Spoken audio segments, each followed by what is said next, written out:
박수하시겠습니다. 감사합니다. 1860년 9월 8일이죠. 오후 2시쯤 일리노이주 미시건 호수에서 전기선길이 아주 심하게 충돌하는 사고가 일어났습니다. 미시건 호수가 얼마나 큰 줄 아십니까? 바다입니다, 바다. 근데 두 배가 서로 부딪혀 버렸다는 말입니다. 이 사고로 승객 279명을 태운 배가 박살이 나버렸어요.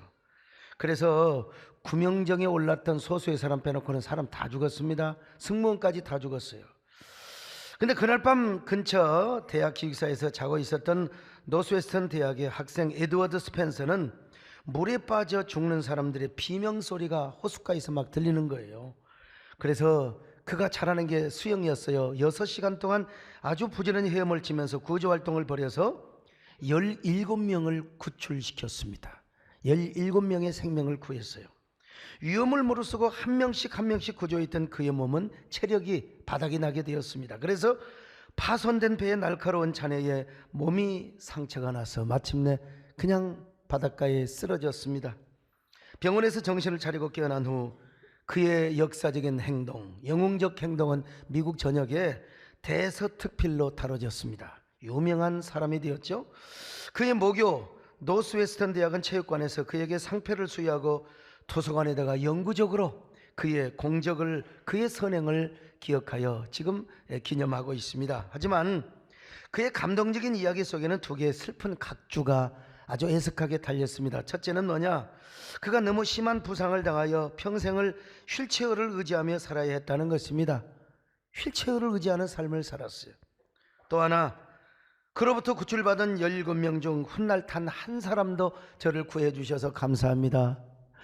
정말 선생님의 은혜로 선생님이 이렇게 휠체어 신세가 되었지만 함께 고통을 분담하며 때때로 제가 찾아와서 위로해 드리겠습니다. 눈물을 닦아 드리겠습니다. 이렇게 인사를 하러 온 사람은 한 명도 없었다는 것입니다. 여러분, 세상에 어떻게 이럴 수가 있단 말입니까? 평생을 휠체어에 의지하며 살 정도로 수영을 해서 17명이나 구원했다면 17명 모두가 다 그 앞에 와서 백골난망하는 마음으로 정말 고맙다고 찾아와서 감사의 보답의 인사를 해야 되지 않겠습니까?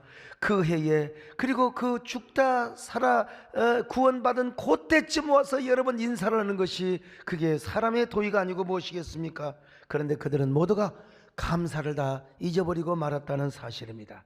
오늘 본문에도 여러분 우리가 잘 아는 똑같은 사건이 전개되고 있고 소개되고 있습니다. 여러분 아시다시피 옛날에는 한센 환자를 문둥병 환자라고 했습니다. 그런데 이 한센병은 요즘이야 뭐 의학이 발달해서 100% 다 고칩니다. 근데 옛날에는 그러지를 않았어요. 그런데 예수님이 그들을 다 고쳐줬단 말입니다. 10명의 한센 환자들을 아주 깨끗하게 고쳐주신 것입니다. 예수님이 이제 예루살렘으로 가실 때에 사마리아와 갈릴리 사이로 지나가셨습니다. 그때 10명의 한센 환자들이 예수님께 다가왔어요. 자, 누가복음 17장 12절로 13절 보실까요? 시작. 한 마을에 들어가시니 나병 환자 10명이 예수를 만나 멀리 서서 소리를 높여 이르되 예수 선생님이여 우리를 불쌍히 여기소서 하거늘. 여러분, 그들은 예수님께 가까이 나가가지도 못했습니다. 왜 그랬을까요? 당시 한센 환자들은 가장 저주받고 더러운 존재라고 여겨졌기 때문입니다. 가까이 오면 전염되고 부정하고 또 부정이 탄다고 여겨졌기 때문에 그들은 절대로 다른 사람 가까이에 갈 수가 없었습니다. 여러분, 당시에 이 한센 환자는 하늘로부터 저주를 받은 환자라고 그렇게 여겨졌습니다. 요즘은 여러분 그렇게 생각해서는 안 됩니다. 오히려 그렇게 살아남아서 얼굴이 문드러지고, 여러분 어떤 사람은 악수를 할 때 악수가 안 돼요. 너무 이렇게 당시에. 그래도 나는 그런 분들을 더 따뜻하게 대해주고 그런 분들을 때로는 막 끼어넣을 때도 있습니다. 여러분, 그분들 귀하게 여기고 우리가 존중히 여겨야 됩니다. 저도 옛날에 못 모르고 옛날에 그냥 한센 환자를 막 문둥 환자라고 해가지고 얼마나 제가 항의를 받고 제가 가서 사과를 한 적이 있습니다. 여러분, 그런 분들 계시면 여러분들이 더 존중히 여기고 여러분들이 더 아주 그냥 존귀하게 여겨주셔야 됩니다. 그러나 2000년 전 예수님 당시 이스라엘 사람들에게는 한센 환자는 그렇지가 않았어요. 성경에도 그랬잖아요. 저주받은 병이라고.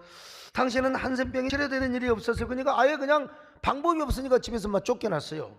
그러므로 당시 한센병은 죽음의 시작이나 다름이 없었습니다. 한번 걸렸다면은 그때부터 거의 죽은 사람이 되어서 여생을 그렇게 살아야 했습니다. 그래서 이스라엘 사람들은 이 한센병이야말로 악마가 가져다 주는 것이다, 마귀가 가져다 주는 것이라고, 하나님 앞에 저주를 받아서 하나님의 은총 바깥으로 쫓겨난 것이라고 생각을 했습니다. 오늘 그렇게 생각하면 안 되지만요, 뿐만 아니라 그 영혼이 병이 들어서 완전히 저주를 받았기 때문에 내적인 영혼의 병이 바깥으로 표출화된 것이 바로 나병, 한센병이라고 그렇게 생각을 했어요. 따라서 당시 사람들이 한센 환자를 볼 때마다 불쌍히 여기지 않고 더러움으로 여겨야 했습니다.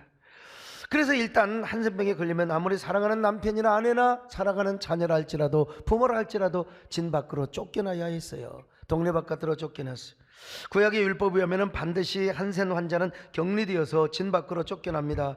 그래서 이제 자기들끼리 모여서 공동체를 이루고 동굴이나 다리 밑에서 살았습니다.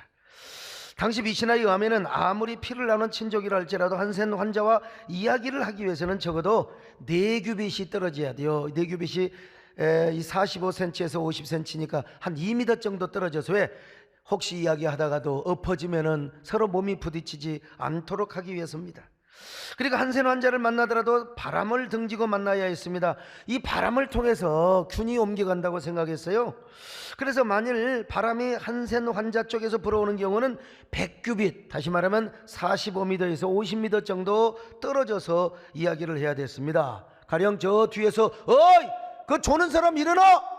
라고 하는 것처럼, 그렇게 하는 것처럼 여러분요, 어이 거기 저 떡볶이! 혹은 이제 이게 우리 홍복기 부를 때 말이죠.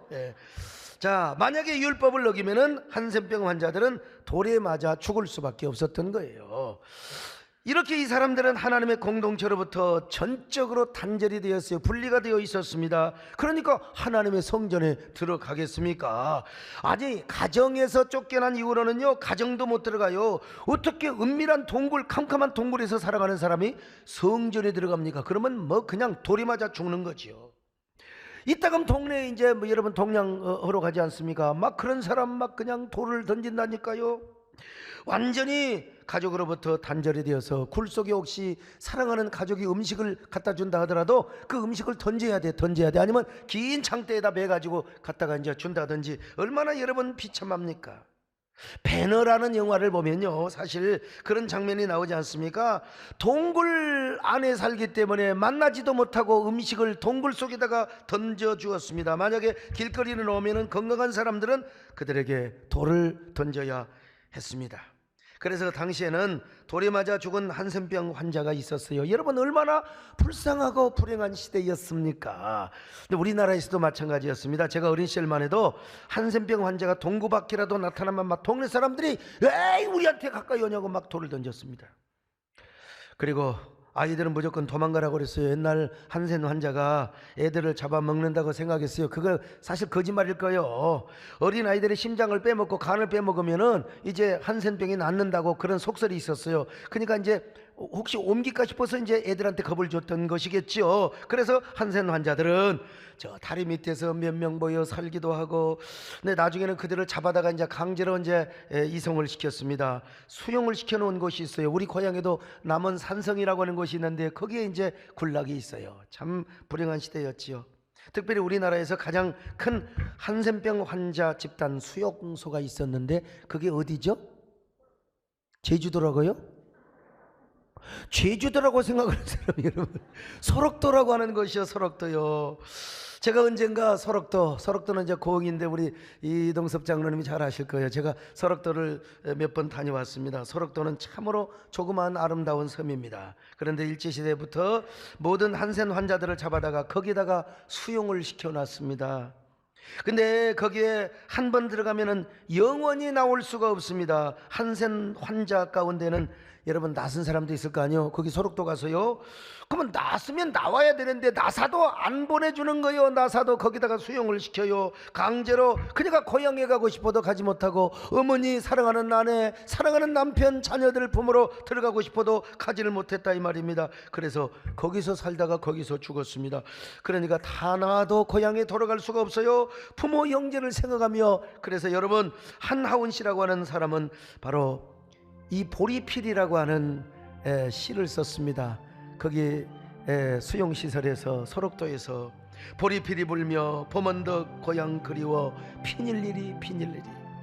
보리필이 불며 꽃청산 어릴 때 그리워 피닐리리 피닐리리.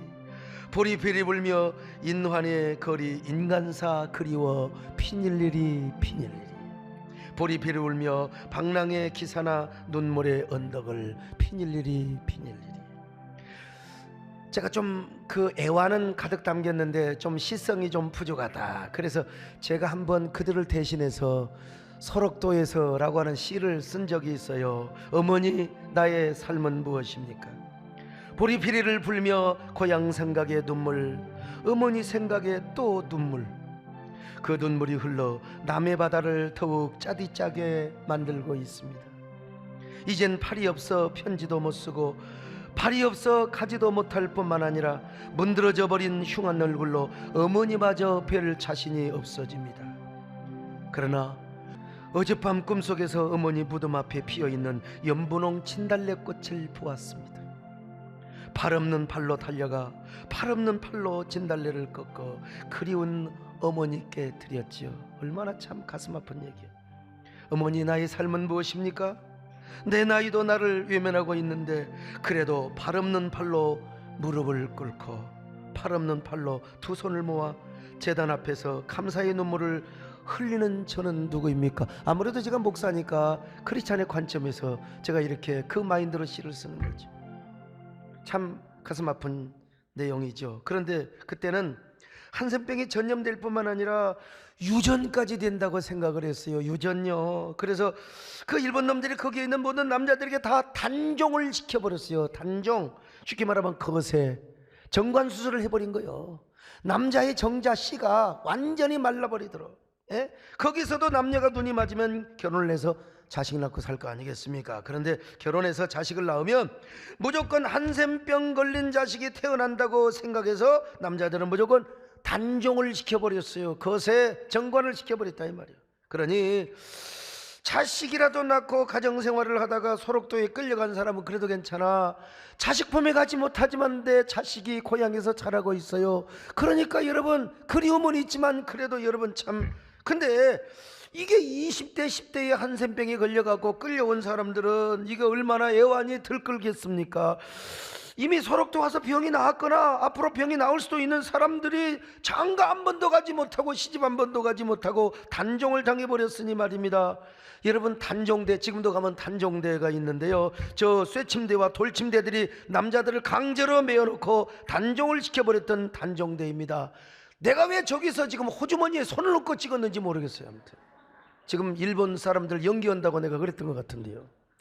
아이, 남자로 태어나서 자기 씨 한 번 뿌리지 못하고 단종을 당해야 했던 그 상황을 여러분 상상해 보십시오. 얼마나 가슴 아픈 나날들이었겠어요. 그래서 이동씨라는 분이 25살의 나이에 단종을 당하면서 애달게 쓴 시가 있습니다. 단종대라고 하는 시예요.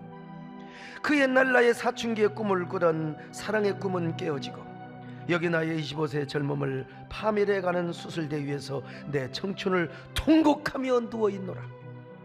장래 손자를 보겠다던 어머니의 모습 내 수술대 위에서 가물거린다. 정관을 차단하는 차가운 메스가 내 국부에 닿을 때 모래알처럼 번성하라던 하나님의 섭리를 역행하는 메스를 보고 지하의 히포크라테스는 오늘 또 통곡한다. 여러분 얼마나 가슴이 비어지고 애달게 하는 시입니까? 한센병이 이렇게 무서운 질병이었습니다. 과거에는 사람을 불행하게 만들었어요. 이 병에 걸리면 일단 피부가 하얘집니다. 여러분 오늘 갑자기 막 피부가 하얘지면 한번 저한테 와보세요. 감성금 가지고 오세요. 여러분. 그리고 이어진 다음에 부위가 막 반짝반짝 빛을 내기 시작하는 겁니다. 그러다 나중에 눈썹이 빠지는 거예요. 머리카락이 빠집니다. 눈에서 진물이 나고 눈이 골아가고 손톱이 빠지고 손가락이 잘려지면서 코가 문드러져 없어지기 시작해요. 그러다가 전신이 마비가 되어서 이제 썩어 문드러지게 되고 온몸이 썩어서 죽게 되는 병입니다. 근데 이상한 것은 이런 과정 속에서도 통증이 없어요. 아프지를 않아. 전혀 아프지를 않아. 어느 부분도 아프지가 않습니다. 손마디가 끊어져 가고 세상에 발이 썩어져 나가는데도 불구하고, 아니 온몸이 썩어서 냄새가 나는데도 불구하고 여러분 고통 병이 없다 이 말이요. 그렇게 온몸이 썩어 들어가다가 사람이 죽는데 말이죠. 과거 우리나라는 그나마 한 달에 한 번 혈육을 만나는 시간이 있었습니다. 여러분, 떨어져서 눈으로 보고 몇 마디 나누다가 곧 헤어진다고 했어요. 소록도에 있었던 저 장소를 탄식의 장소라고 해서 수탄장이라고 했습니다. 여러분, 자, 여러분 뭡니까? 이쪽에 한센 환자, 이쪽에 한센 환자 아닌 사람 그냥 공동으로 만나가지고 그냥 몇 마디 하고 여러분 헤어집니다. 얼마나 한 맺히고 가슴 아픈 만남이었을지. 이거는 이상가족 만나는 것보다 더 애통하는 만남이죠. 그러나 유대인들은 여러분 한 번 한센병에 걸리면 만남조차도 주어지지 않았습니다. 이스라엘에서 그 얼마나 비탄함이 컸을까요? 그런데 이런 몹쓸병에 걸린 사람들이 어느 날 갑자기 그 병에서 고침을 받는다면 얼마나 좋겠어요. 평생 사랑하는 아내도 만나보지 못하고 평생 자식도 만나보지 못하는 그 한센 환자가 하루아침에 고침을 받는다면 얼마나 황홀하겠습니까? 바로 배너라는 영화를 보면 그 장면이 마지막에 나오지 않습니까? 한순간에 바로 고침을 받아요. 저 칼보리 언덕에서 예수 그리스도가 십자가에 죽어요. 그 핏방울이 핏물과 함께 딱 떨어지면서 바로 그 주인공의 어머니와 그 동생이 다 고침을 받지 않습니까? 한순간에. 오늘 여러분 우리에게도 이런 은혜가 있기를 바랍니다. 이곳에 한센 환자는 아무도 없어요. 그렇지만 여러분, 우리 마음이 바로 한센병이 걸린 적이 있잖아요. 감사를 잊어버리고 감격을 잃어버리고 기쁨을 잃어버린 여러분이요, 오늘 우리 마음 안에도 우리의 내면에 우리의 삶의 현장에 이런 은혜를 허락하여 주시옵소서. 우리에게도 이런 기적을 주시옵소서. 주여, 우리 마음에 한센병이 들었습니다. 감사를 잊고 살았습니다. 기쁨을 잊고 살았습니다. 우리의 몸과 마음을 치유하여 주옵소서. 황홀한 은혜를 주시옵소서. 황홀한 주의 은혜 나의 가슴 애태우네. 십자가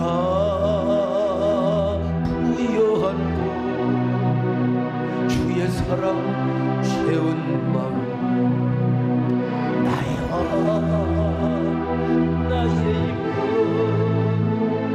나의 사랑입니다. 하나님 손길 떠나 버림받은 이 죄인 하나님 은혜 없이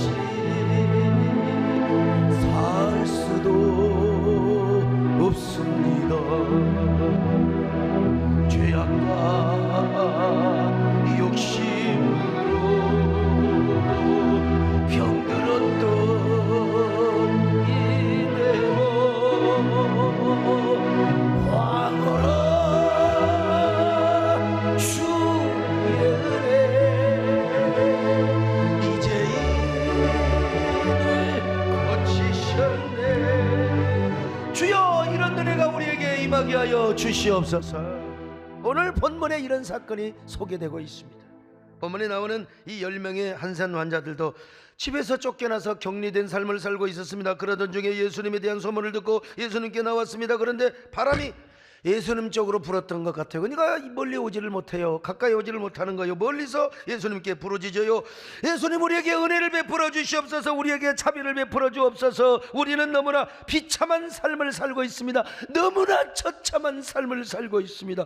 고향으로 돌아가지 못할 뿐만 아니라 우리는 가정으로도 돌아가지 못할 뿐만 아니라 예수님 당신에게도 가까이 나가지 못하고 있습니다. 우리의 몰골이 얼마나 비참합니까?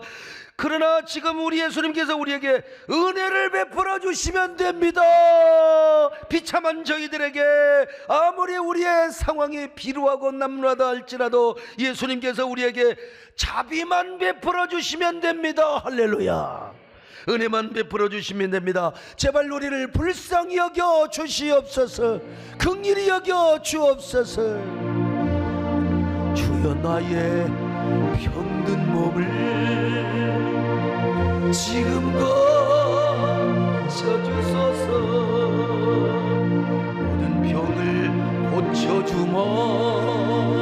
주 약속하셨네.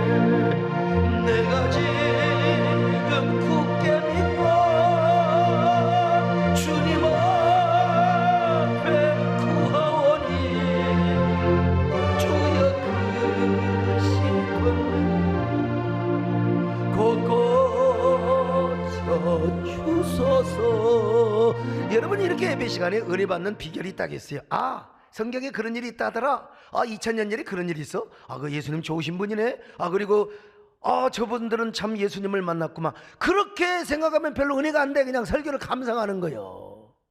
근데 여러분이 누가 되는 거예요? 지금 사마리아 열 환자, 지금 예수님을 만난 저 유대인들 가운데 여러분 한센 환자들이라고 생각하는 거예요. 그러면 여러분이 오늘 설교의 주인공이 되는 것입니다. 그리고 여러분에게 오늘 제가 드리는 말씀이 성령의 임재가 되고 거룩한 언어의 퍼포먼스가 되어서 여러분들에게 이런 기적이 나타남을 믿으시기를 바랍니다. 그래, 예수님께서 말씀하시잖아요. 지금 여러분에게 말씀하시는 거예요. 얼른 가서 제사장들에게 너희의 몸을 보여라. 예수님 말씀하시네. 자, 누가복음 17장 14절 같이 봅니다. 시작. 보시고 이르시되 가서 제사장들에게 너희 몸을 보이라 하셨더니 그들이 가다가 깨끗함을 받은지라. 여러분, 왜 예수님께서 그들에게 제사장에게 가서 그들의 몸을 보이라고 했을까요? 늘 말씀드리잖아요. 구약에서 불완전한 자, 부정한 자는 성전에 못 들어가요. 이 말은 바로 이런 사람들은 하나님의 공동체, 언약 공동체, 하나님 나라의 공동체로부터 떨어져 나감을 받는 사람이라는 거예요. 더더구나 여러분, 한센병은 가장 부정한 존재였기 때문에 성전에 들어갈 수가 없었습니다. 자, 그러나 만약에 그들이 하나님의 은혜로 고침을 받았네, 제사장에게 치유가 되었다는 진단만 확실하게 받으면 그들은 성전에 들어갈 수 있어요. 진 안에 들어갈 수 있었어요. 그리고 가정 안에 들어가서 이제는 어떡합니까? 이제 가정과 함께 아름다운 가정생활을 영위할 수 있어요. 레위기 14장에 보면 이제 진단법이 나와 있어요. 제사장은 그대로 하면 되는 것입니다. 그런데 지금 예수님께서 한센 환자들에게 빨리 가서 너희들의 몸을 제사장에 가서 보이라, 이 말입니다. 그렇게 해서 성전에 가서 하나님의 나라의 축복을 누리라는 것입니다. 그래서 그들은 예수님 말씀에 순종하고 지금 믿음으로 가는 겁니다. 제사장에게 달려가고 있어요. 예루살렘 성전으로 가고 있는데 가다 보니까 갑자기 막 그냥 얼굴이 근질근질하고 몸이 근질근질하고 보니까 여러분, 자신의 몸이 깨끗하게, 자신의 얼굴이 깨끗하게 치유를 받은 것입니다. 아니, 문드러졌던 코가 다시 일어나는 거요, 떨어져 나갔던 살점이 다시 돋아나는 거요, 하나님의 은혜로 그들의 얼굴이 재창조되기 시작하는 것입니다.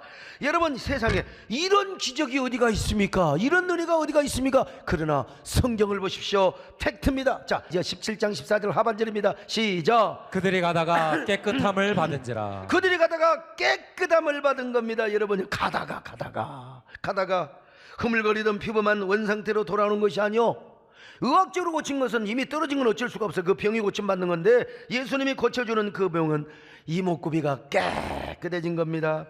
눈이 빠진 자가 있으면 눈이 생겨났을 것이고, 코가 떨어진 사람이 있으면 코도 새롭게 되었을 것입니다. 손가락이 떨어진 사람이 있으면 손가락도 완전하게 돌아오게 되었을 것입니다. 여러분, 이런 은혜가 어디가 있어요? 이런 축복이 어디가 있어요? 그러나 여러분, 하나님의 은혜가 임하면 되는 것입니다.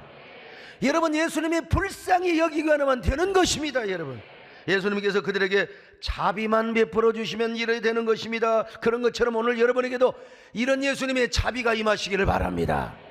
이런 하나님의 능력이 임하시기를 바랍니다. 연민의 축복이 있기를 바랍니다. 여러분, 나의 삶의 연장에서 주여 나에게도 이런 기적이 있게 하여 주시옵소서. 이런 축복이 있게 하여 주시옵소서. 할렐루야. 자비하신 예수여, 내가 상황 가운데 의지함이 없으니 슬픈 자가 됩니다. 마음이 어두웠으니 번개가 주소서. 나를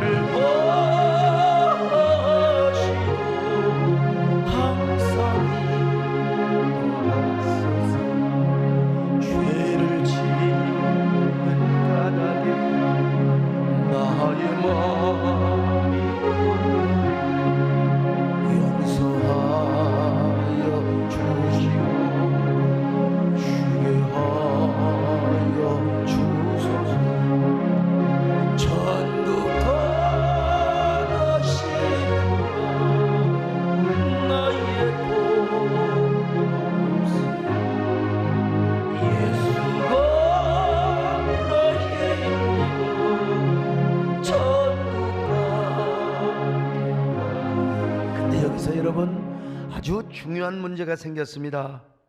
그 10명이 다 고침을 받았는데 예수님 앞에 와서 감사하다고 고맙다고 인사하러 온 사람은 한 명이었어요. 한 사람만 들어와서 큰 소리로 영광을 돌렸습니다. 예수님 앞에 와서 발 앞에 엎드려서 여러분 엎드려서 감사의 영광을 돌렸습니다. 근데 그 사람은 다른 사람이 아니라 사마리아 사람 취급도 받지 못하고 남한국이다와 사마리아는 이건 상종도 안 했어요. 사마리아 사람을 사람 취급도 안 해. 그런데 그 사람이 예수님께 돌아와서 하나님께 감사의 영광을 돌리고 있다는 말입니다. 자, 오늘 17장 15절로 16절 같이 봅니다. 시작. 그 중에 한 사람이 자기가 나온 것을 보고 큰 소리로 하나님께 영광을 돌리며 돌아와 예수의 발 아래에 엎드려 감사하니 그는 사마리아 사람이라. 사마리아 사람이 달려왔어요. 예수님 앞에 와서 넙죽이 절을 하며 예수님 너무나 고맙습니다. 여러분 예수님 뭐라고 말씀하셨어요? 10사람이 다 깨끗함을 받지 않았더냐? 왜 너만 왔어? 나머지 9은 어디 갔어? 세상에 왜 너만 어떻게 올 수 있단 말이냐? 다시 말하면 나머지는 다 가고 이방인이나 다름없는 사마리아 사람 너만 왔느냐 이거요. 17절 다시 한번 확인합니다. 시작. 예수께서 대답하여 이르시되 10사람이 다 깨끗함을 받지 아니하였느냐? 그 9은 어디 있느냐? 9명은 어디 갔을까요? 몇 가지로 추측해 볼 수 있겠죠. 첫째는 그 길로 제사장에게 갔을 겁니다. 고지시켜가지고 그냥 고마운 마음도 없이 그냥 일단 이기적인 마음으로 제사장에게 확인부터 받으려고. 둘째는 가족들을 생각하며 가족들에게 먼저 갔을지도 모르겠습니다. 그런가 하면 어떤 사람은 고맙긴 하지만 자 제사장에게 달려가서 가족들에게 인사하고 격식을 갖추어서 가족들과 함께 예수님을 찾아뵙자. 여러분 이런 사람들 격식 찾는 사람들이 진짜 감사하던가요? 시간이 지나면 감사가 깎아지는 거예요. 디스카운트가 되는 겁니다. 여러분 그 우리 예수님이 진짜 기뻐했던 사람은 어떤 사람이었습니까? 한 사람 사마리아 사람이 껑충껑충 뛰면서 그대로 찾아왔어요. 그에게 찾아가야 할 가족이 없어서 그랬을까요? 그는 제사장에 갈 줄 몰라서 그랬을까요? 아닙니다. 여러분 왜 그랬을까요? 그에게는 벅찬 감격이 있었어요. 눈물겨운 감격이 있었단 말입니다. 그래서 그는 예수님께 엉엉 울며 달려와서 눈물로 말하는 것입니다. 예수님 감사합니다. 보시다시피 제가 이렇게 깨끗해졌습니다. 세상에 말씀대로 순종을 했더니 한센병으로부터 깨끗하게 고침을 받아버렸습니다. 세상에 이럴 수가 있습니까? 어떻게 이런 기적이 일어날 수 있단 말입니까? 어떻게 이런 신비스러운 은혜가 임할 수 있단 말입니까? 예수님 제가 뭐라고 감사의 보답을 해드려야 될까요? 내가 분명한 것은 평생 이제 주님을 믿고 따르겠습니다. 주님을 잊지 않겠습니다. 이 은혜를 내가 까먹지 않겠습니다. 죽는 그날까지 잊지 않고 주님만을 섬기며 살아가겠습니다. 여러분의 고백이 되시기를 바랍니다. 이제 내가 예수만을 의지하리로 채점 없이 하리니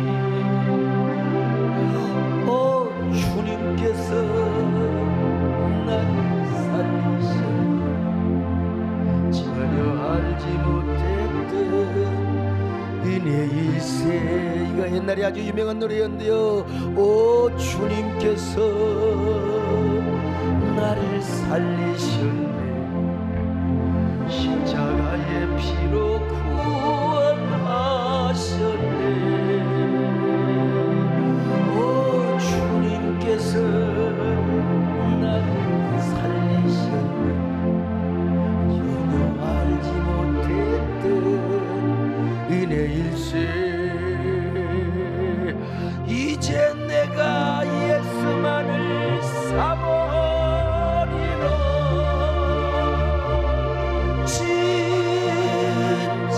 얻지 않으리. 오 주님께서 나를 살리시네. 전혀 알지 못했던 은혜일세. 여러분 얼마나 감사했겠어요. 다시 말씀드립니다. 우리가 은혜 받는 비결은 뭐예요? 우리 자신이 지금 사마리아 한센인이 되는 것입니다. 그러니까 그러면 우리가 내가 고침받고 내가 아무튼 주님의 은혜로 이 사마리아 한센 환자는 인생이 180도로 바뀌게 되었습니다. 그에게 한센병에서 고침받는 것보다 가족들을 만난 것보다 더 우선되가 큰 축복이 무엇인 줄 아세요? 주님을 아는 것이었어요. 주님을 만난 것이었습니다. 알았네. 내가 주님을 알았습니다. 주님을 만난 것이었습니다. 그러니 어찌 그가 주님을 잊을 수가 있겠습니까? 이제 그는 꿈에도 그리던 고향 가족의 품으로 갈 수 있어요.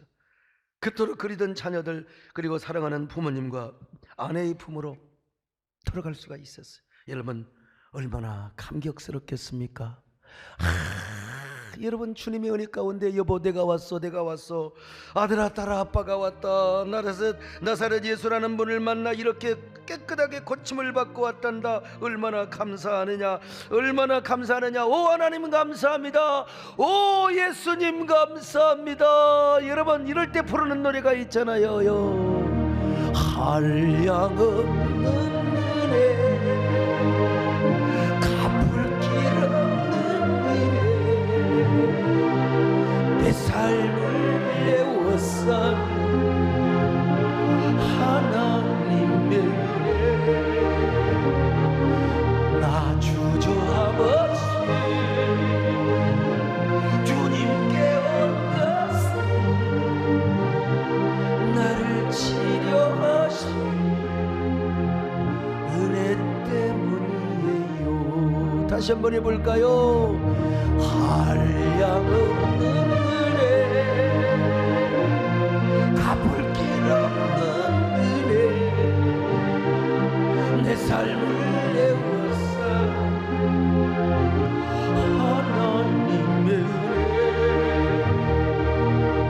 나 주저함 없이 주님께 온 것은 나를 치료하신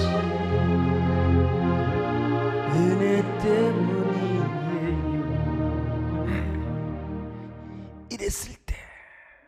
이랬을 때 주님이 얼마나 기뻐하신 줄 아세요? 주님이 너무 감격해 하시잖아요. 아니, 주님이 마음속으로 오셨을 거예요. 주님이 얼마나 감격하셨으면 이렇게 말씀을 하셨겠습니까? 자, 누가복음 17장 17절입니다. 시작. 예수께서 대답하여 이르시되 10사람이 다 깨끗함을 받지 아니하였느냐? 그 9은 어디 있느냐? 사랑하는 아들아, 9은 어디 가고 너만 왔단 말이냐?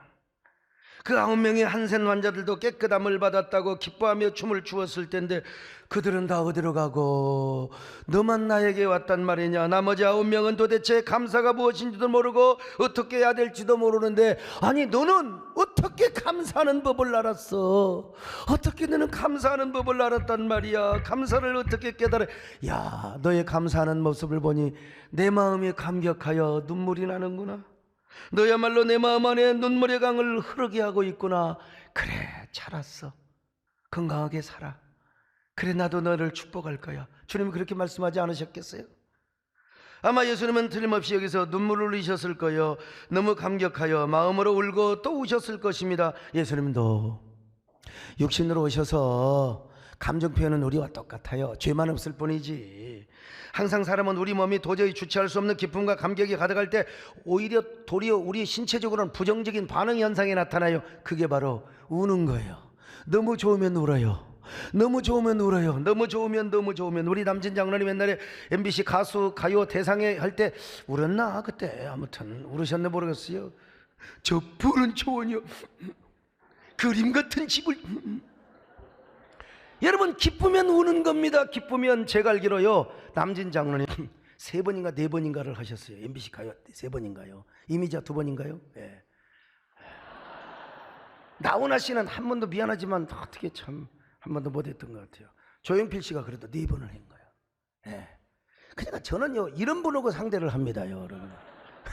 자, 근데 참 여러분, 우리 예수님이 눈물이 나셨을 거예요. 너무 감격하여 마음으로 울고 또 우셨을 거예요. 아, 그냥 여러분, 예수님도 우리와 똑같이 뭐 인간으로 오셨기 때문에요. 그래서 우리도 너무나 기쁘고 감격하는 순간에는 웁니다. 이 사람 집에 가서도 울지 않았을 거예요. 주님의 은혜를 잊지 않았을 거예요. 그는 집에 가서 가족들과 함께 살 때도 주님의 사랑을 잊지 않았을 거예요. 항상 감사하며 아침에 일어나서도 주님 앞에 감사, 그리고 저녁에도 감사, 그리고 십자가에 죽은 다음에도 언제나 주님의 은혜를 문득문득 내가 그때 그 시절에 살았으면 예수님을 제이라고 생각하면서 내가 제이에게 노래를 부르을지도 몰라요. 여러분요, 제이 스치는 바람에, 그때가 막 여름이라고 하면 제이 아름다운 여름날이 멀리 사라졌다 해도, 내가 이 남자이긴 하지만요, 제이 나의 사랑은 아직도 변함없는데, 이게 어디다 붙여도 맞는 노래입니다. 여러분, 예수님은 그가 집에 가서도 예수님을 잊지 않고 감사할 것을 미리 아셨을 거예요. 그래서 주님은 그 중심 어린 감사를 바라보고 우셨단 말이죠. 이 사마리아 한센 환자가 주님을 감격시키고 울게 했다면 우리도 주님을 울게 해야 하지 않겠습니까? 주님이 슬퍼서 우는 것이 아니라 너무 기뻐서 운다니까요. 주님이 우리를 바라보시면서 여러분 어떤 모습으로 바라보고 있을까? 여러분 한번 생각해 보십시오. 이 사마리아 한센 환자가 주님을 울렸다면 여러분도 주님을 울리게 하고 싶지는 않습니까? 그런 욕심과 그런 도전이 없나요? 주님이 우리를 보시고 너무너무 감격해서 기쁨의 눈물을 흘리신다. 그 비결이 뭔 줄 아세요? 다른 게 아니에요. 우리가 주님의 은혜를 잊지 않고 감사하는 것입니다.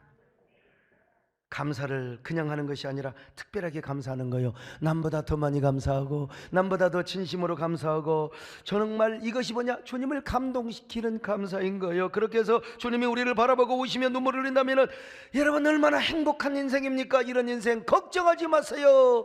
염려하지 마세요. 주님이 여러분의 삶을 보장하여 주실 것입니다. 하나님이 보장하여 주실 것입니다. 여러분도 사마리아 한센 환자처럼 주님을 울리게 하고 싶다면 남보다 특별한 감사를 하세요. 남보다 뛰어난 감사를 해보세요.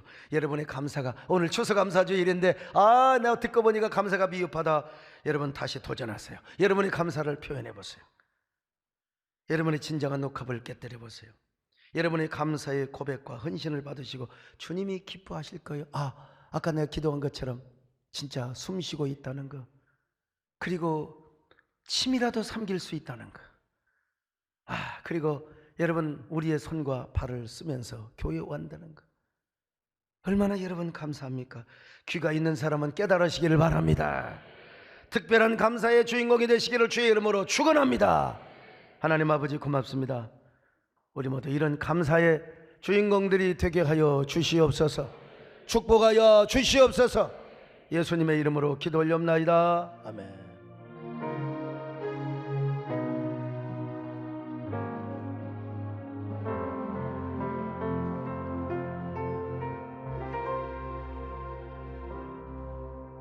나를 지으신 이가 하나님, 나를 부르신 이가 하나님, 나를 보내신 이도 하나님, 나의 나 된 것은 다 하나님 은혜라. 나의 달려갈 길 다가도록, 나의 마지막 호흡 다하도록, 나로 그 십자가 품게 하시니, 나의 나 된 것은 다 하나님 은혜라. 한량없는 은혜, 갚을 길 없는 은혜, 내 삶을 애워싸니 하나님의 은혜. 나 주저함 없이 그 땅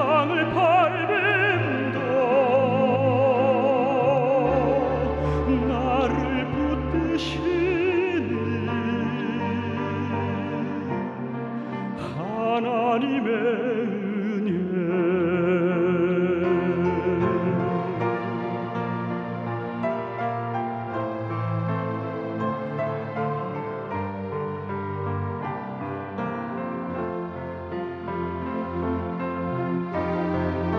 한량없는 은혜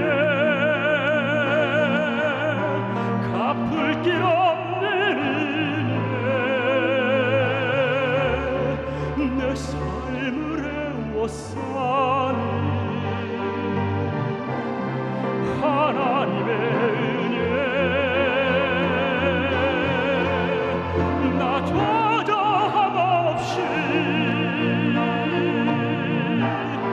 그 땅을 밟음도 나를 붙드시는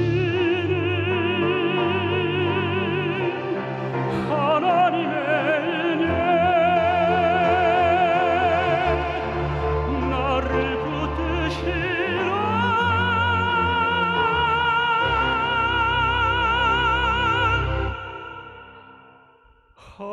하나님의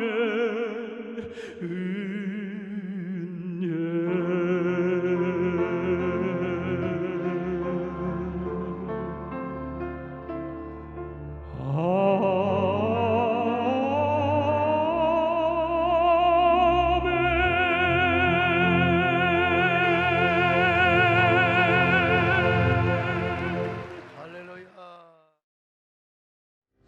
생명의 말씀으로 나를 채우사 주의 길 예비케 하소서 성령의 능력으로 기름 부으사 진리를 선포하게 하소서